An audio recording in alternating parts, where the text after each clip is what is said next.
기도를 하다가 안 하면 기도할 맛이 안 납니다. 그냥 편하니까 그게 또 습관이 그대로 제자리로 돌아가 버려요. 이거 계속 이거 반복하다 보면은 뭐 이루는 일이 별로 없어요. 지속적으로 꾸준히 치고 나가야 뭐 하나 이루지. 하다가 말다 그러면은 그냥 뭐 하나 이루지 못하는 경우도 있어요. 자, 오늘은 바울이 데살로니가 교회의 마지막으로 권면하는 내용입니다. 여기서 신앙생활하면서 좀 멀리할 사람을 지금 얘기합니다. 신앙생활하면서 좀 멀리해라. 멀리하란 말은 좋지 않은 일이기에 멀리하라고 하는 거죠. 도움이 안 되니까 멀리하라고 하는 거죠. 하나님께 영광이 가리는 일이니까 멀리하라는 거예요. 그 멀리하라는 게 뭐냐? 오늘 6절에 형제들아 우리 주 예수 그리스도의 이름으로 너희를 명하노니 규모 없이 행하는 모든 형제들에게서 떠나라 그러잖아요. 규모 없이 행한다. 헬라어로 아탁토스라는 말인데 이 아탁토스라고 하는 말은 무질서하다, 무책임하다, 게으르다 이런 사람들에게서 떠나라는 거예요. 이런 사람에게서 떠나라. 떠나라고 하니까 뭐 다시는 보지 말라는 말이 아니라 같이 짝짝꿍하지 말아라. 게으른 사람하고 짝짝꿍하면 기도 못해요. 게으른 사람하고 섞이면 그 사람하고 같이 섞이면 나도 봉사 못합니다. 나도 예배 못 드립니다. 나도 전도 못합니다. 그러니까 이 사람을 영원히 보지 말라는 말이 아니고 이들과 섞이지 말라 그 말이에요. 같이. 그러면 나도 그 사람과 똑같이 돼버리죠. 그 사람이 나처럼 되면 좋은데 믿음이 적은 사람이 믿음이 큰 사람은 못 따라옵니다. 뱁새가 항사에 못 따라가듯이 못 따라와. 자기에게 하나님이 그런 은혜를 줘야지. 못 따라오는 뱁새가 항사를 어떻게 따라갈 거예요? 이제 쉽게 표현하자면 그런 거예요. 그러니까 그들과 같이 떠나라는 말은 같이 하지 말라, 섞이지 말라, 짝짝꿍 하지 말라 그 말이에요. 그러면 내가 그 사람과 같이 돼야 하잖아요. 공부하기 싫어하는 애하고 공부 잘하는 애하고 섞이게 되면 공부하는 애가 공부를 포기해야 합니다. 그렇잖아요. 공부 못하는 놈이 공부 잘하는 애하고 따라가느냐? 못 따라와. 못 따라합니다. 그러니까 절대로 잘하는 애가 포기를 해야지 못하는 애가 잘하는 애를 따라 못 와. 그러니까 포기를 해야 돼. 잘하는 애가. 그래서 이들을 영원히 만나지 말라는 말이 아니라 한 교회 안에서 이들하고 섞여서 그들과 같이 하지 말아라 그 말이에요. 바울이. 그래서 이 일에 있어서는 이 규모 없이 무질서하게 쉽게 말하면 규칙적이지 못하다 그 말이에요. 신앙생활이 규칙적이지 못하단 말이에요. 착착착착착 하면 하고 말면 말고 이런 식으로 하면 아무것도 못 이루는 거죠. 공부 잘하는 애들은 공부를 규칙적으로 착착착착착 합니다. 그런데 공부 못하는 애들은 공부를 안 해요. 그러니까 못할 수밖에 없는 거예요. 신앙생활도 규칙적으로 착착착착착 이렇게 규모 있게 이렇게 가는 사람이 있는가 하면 그냥 뭐 신앙생활에도 계획이 없습니다. 그냥 어디 갈 데 없으면 한번 교회 갈까? 어디 잔치집이나 있고 어디 놀러 가자 하면 그거 항상 우선이에요. 이게 규모가 없는 거예요. 그러니까 이런 사람들을 아예 보지 말라는 말이 아니라 이런 사람들하고 섞이지 말라 그 말이에요.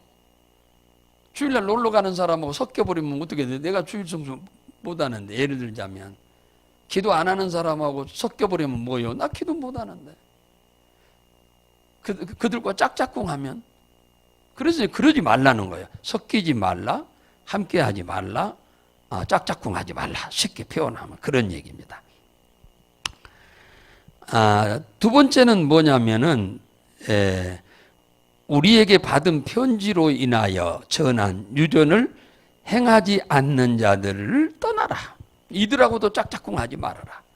바울이 지금 데살로니가 전후서에서 주어진 내용, 칭찬하는 내용도 참 많지만은 가장 큰 문제가 이 데살로니가 교회는 너무 열정적인데 이 재림에 대한 문제가 조금 너무 흐릿해가지고 예수님의 재림이 그냥 몇 달 만에 몇 년 만에 금방 예수님이 재림할 것에 대한 그런 생각을 갖고 있었어요. 그 주님 사랑하니까 그런 마음도 갖지, 그렇지 않으면 그런 생각 못 갖습니다만은 너무 가까이 주님이 오실 것을 생각하고 있으니까 바울은 뭐냐? 그렇지 않다. 그렇게 가르쳐 줬어요. 그렇지 않다. 그제 새벽에 말씀드렸죠. 이 불법의 사람, 멸망의 사람이 하나님이 성전이 지어지고 옛날에 구약 시대에 제사가 회복될 때 내가 그 자리에 앉아서 내가 하나님이다 하는 놈이 나타나야 주님 재림할 때가 온다 그랬는데, 이 말씀 바울이 한 말이 2000년 후인 이 바울이 이 말을 한지 2000년 만에 지금의 이제 이 말이 응답이 되는 시점에 온 거예요. 예. 이 바울이 한 말이 지금 2000년 후에서 이 바울이 한 말이 지금 이루어지고 있다 그 말이에요. 이 징조가 이루어지고 있어요. 그렇기 때문에 그러니까 우리가 살고 있는 이 시기가 주님 재림이 가까운 시기다 이렇게 볼 수가 있겠습니다. 그래서 바울이 이 데살로니가 전후서를 통해서 보낸 이 메시지 편지, 복음 편지를 믿지 않고 행치 않는 자와도 짝짝꿍 절대 하지 말아라. 왜냐? 이걸 믿지 않는 자는 이단에 빠지기가 쉽다. 제일로 이단이 많이 사용하고 있는 게 예수님의 재림에 대한 얘기가 이단들에게서 너나 나나 할 것 없이 다 공통점입니다. 그래서 자기들만 14만 4천 명이라느니 그런 말도 안 되는 얘기를 이단마다 똑같이 얘기합니다. 열이면 열이 똑같아. 다. 이게 뭡니까? 여기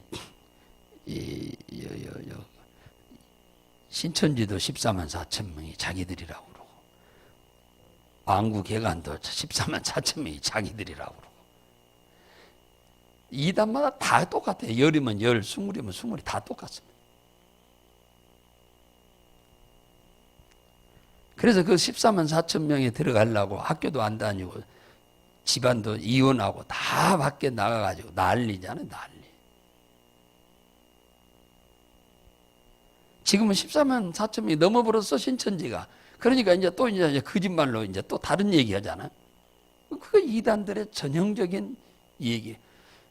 그래서 바울이 내가 보낸 이 복음 편지 이외에 이걸 믿지 않는 사람들은 절대로 짝짝꿍하지 마라. 그들을 그렇게 얘기하고 있는 거예요. 그 다음에 15절에 보면은 그렇다고 해서 이런 사람들을 원수같이 여기지는 말고 형제같이 형제죠. 원수가 아니죠. 형제라는 말은 무슨 말이냐? 같은 피로 태어난 사람이요. 그러니까 같은 피로 태어났으니까 같은 형제 자매죠. 전부가 다. 그 다음에 조금 넓은 의미로 말하면 친척들이잖아요. 좀 비유로 좀 조금 크게 더 설명하자면은 동료들, 친구들 얘기하고 조금 신령한 면으로 영적인 면으로 표현하자면은 예수 그리스도의 보배로운 피로 거듭난 하나님의 자녀 이렇게 말할 수가 있겠습니다. 예, 그래서 이들한테 원수같이 여기지 말고 이들을 구원해라 그 말이에요. 권면하고 충고도 하고 바로 잡아서 바로 설 수 있도록 해줘라 그 얘기입니다. 그러면서 바울이 이제는 너희들이 나를 좀 본받아라 그 얘기를 합니다. 본받으라고 그래요. 뭘 본받으라고 하냐 하니까 7절에 보니까 나는 규모 없이 살지 않고 있다 그 말이에요. 나는 절대 규모 없이 살지 않다. 어떻게 우리를 본받아야 할 것은 너희가 스스로 안 하니 우리가 너희 가운데서 규모 없이 행하지 아니한다. 이제 하나님을 섬기는 신앙생활에도 규모 없이 행치 않고 규모 있게 착착착착착 행하고 있기도 하지만 여기서 규모 있다라고 하는 말을 조금 더 강조하고 있는 것 중에는 하나가 뭐냐 하면은 일입니다. 일. 그러니까 일하지 않고 백수로 사는 사람들을 지금 굉장히 지금 바울은 꾸짖고 있는 겁니다. 열심히 일하다가 은퇴를 해서 쉬고 있는 사람들한테 하는 말이 아니고 일을 안 하고 맨 뭡니까? 남편이 돼가지고 일을 안 하고 놀고 있는 대부분 이제 그런 경우겠죠. 여성들이 그때 당시에는 일하는 시대가 아니니까. 우리나라도 여성들이 산업 현장에 나와서 직장 생활 한 지 얼마 안 됐잖아요. 옛날에는 여성들은 일을 안 했어. 그러니까 여성들이 일을 안 한 때는 이혼하자는 말을 한 적이 없어요. 그런데 이제 여성들이 사회에 진출하면서 돈 벌면서는 이혼하자고 하는 말을 남자들보다 여성들이 먼저 이혼하자고 하는 경우가 허다합니다. 지금 사회가 그래요. 이게 좋은 면도 있지만은 이 산업사회 되면서 부작용이 엄청나게 많이 생기고 있죠. 그래서 바울은 여기서 나는 규모 있게 산다고 하는 말을 할 때 이 데살로니가 교인들 중에 규모 없이 사는 사람이 참 많았던 것으로 얘기합니다. 11절에 보니까 이렇게 말하고 있어요. 우리가 들은즉 너희 가운데 규모 없이 행하여 도무지 일하지 아니하고 일만 만드는 자들이 있다 한다. 일을 만든다는 말은 할 일이 없으니까 날마다 앉아서 남이 욕이나 하고 남 비판이나 하고 남 정죄나 하고 자기 짓꼴은 더 우스운데 남 이렇게 이런 짓 한다 그 말이에요. 열심히 일하는 사람은 이런 일을 안 해요. 일을 안 하고 놀고 있으니까 맨 남의 일에 콩나라 판나라 자기도 엉망진창이면 일도 못하는 주제에. 그런데 말이에요. 바울은 일하지 않고 노는 이 백수를 엄청나게 지금 꾸짖고 있는 얘기예요. 일하지 않는 백수를 엄청 꾸짖는 거예요. 도무지 일도 하지 않냐고 일만 만드는 자들이다. 그래서 바울은 그러잖아. 이런 자들에게 우리가 명하고 우리 주 예수 그리스도 안에서 권하기를 종용이 일하여 자기 양식을 먹으며 살아라. 그래서 여기서 뭡니까? 남에게 짐이 되지 말라고 그럽니다. 그 8절에 보니까 그러잖아요. 누구에게든지 양식을 값없이 먹지 않고 오직 수고하고 애써 주야로 일하면 너희 아무에게도 누를 끼치지 않게 하려 합니다. 바울은 누를 끼치지 않았다고 그러잖아요. 누를 끼치지 않았단 말은 에피바레오라는 말인데 헬라어로 짐이 되지 않게 했다. 남에게 짐을 지우지 않게 했다 그 말이죠. 이 먹고 노는 사람은 누가 짐 지야겠어? 남편이 먹고 놀면은 일 안 하면 아내가 짐을 져야지. 아내도 짐을 안 지면 누가 져야지? 시아버지 시어머니가 이제 져야지. 그죠? 그게 노인들이 이제 이 동네도 보면은 참 안타까운 게 노인들이 여기 휴지 주스로 다닌 것이 나쁜 게 아니죠. 좋은 거죠. 그분들이 주워 날려야 깨끗해져요. 그건 참 좋은 거예요. 건강해서 다니시니까. 근데 이제 문제는 이렇게 내가 이제 옆에 분들한테 저렇게 연세가 많은 분이 왜 저렇게 다닌대요? 내가 물어보면은 자식은 지금 50살이 넘었는데 장가 가가지고 돈도 10원짜리도 안 벌고 저거 주워다가 자식 술값 주고 그런대요.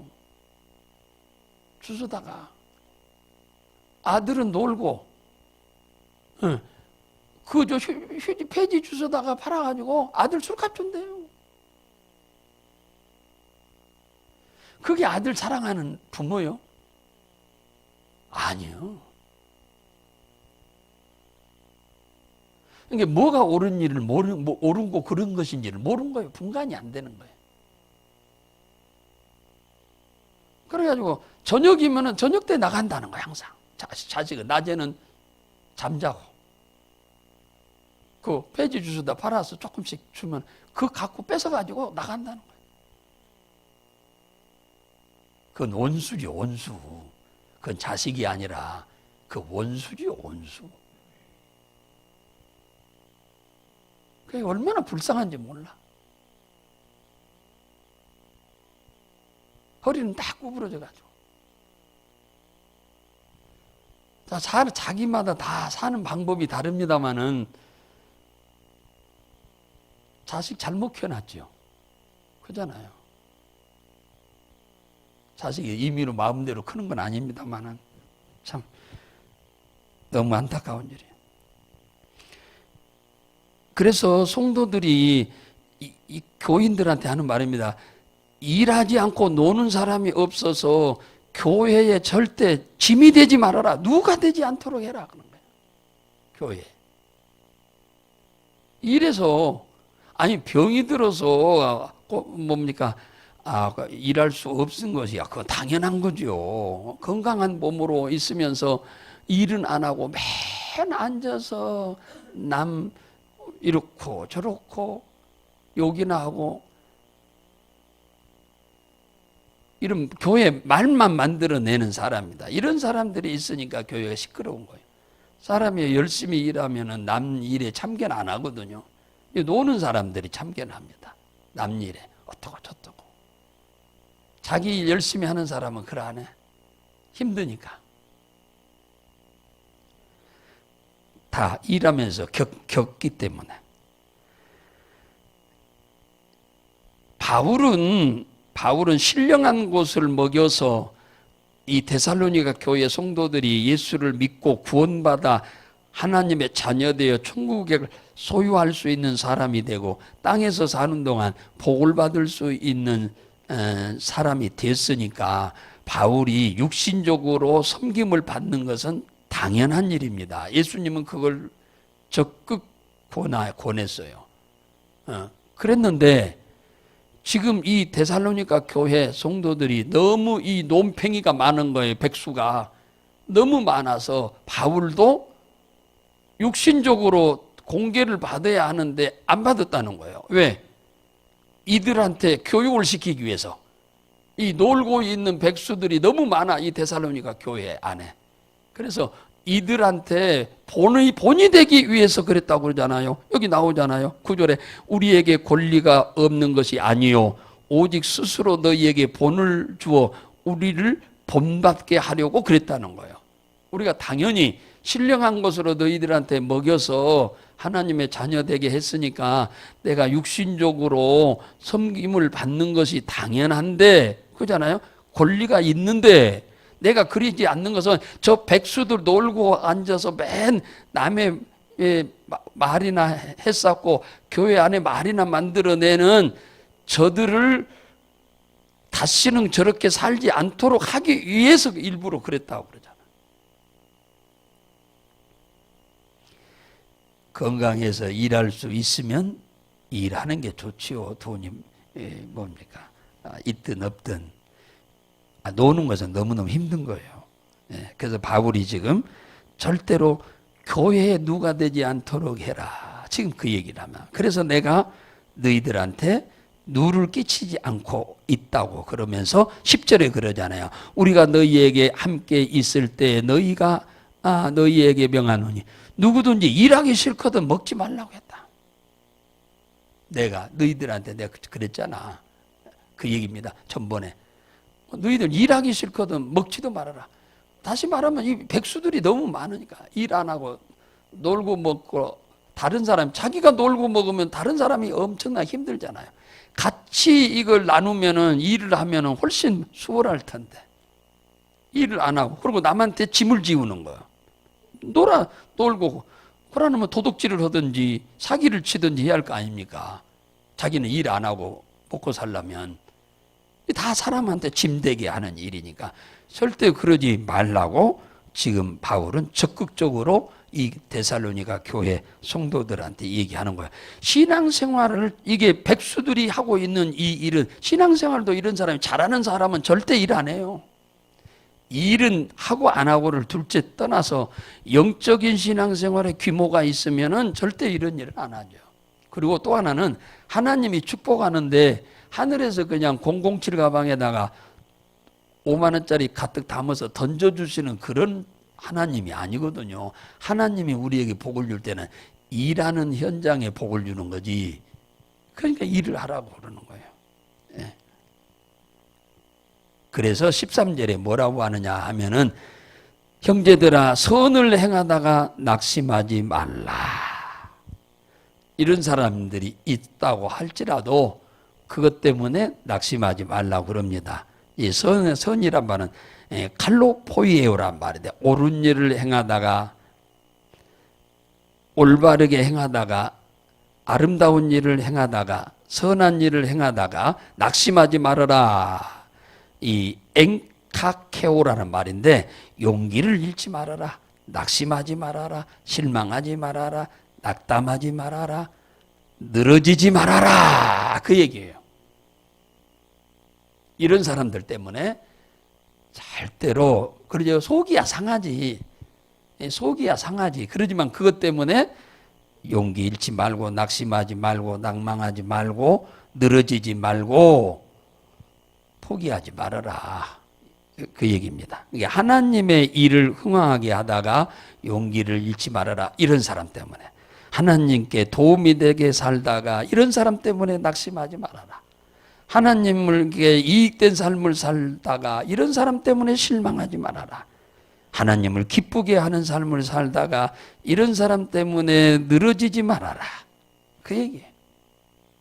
바울이 지금 이 얘기하는 거. 왜냐? 하나님은 행한 대로 갚고 일한 대로 갚고 믿음대로 갚기 때문입니다.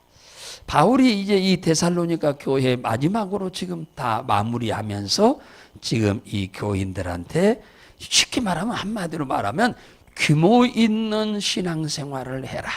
육신적인 영적 삶도 규모 있게 살아야 하지만 육신적인 삶도 규모 있게 살아라. 그래야 다른 사람에게도 짐도 안 되고 교회에도 짐이 안 된다. 할렐루야. 그래서 오히려 일을 해서 오히려 어렵고 힘든 몸에 지체가 장애가 있어서 일을 할 수 없는 사람들을 도와주면서 살아라. 그 얘기를 지금 당부하고 있는 내용입니다. 우리가 건강하여 일할 수 있는 것을 큰 축복으로 여기고 부지런히 일해서 남에게 누가 안 되도록 할 뿐만 아니라 또 남에게 도움이 되는 그런 삶을 사셔야 우리에게 풍성한 기도 응답이 있을 줄 믿습니다.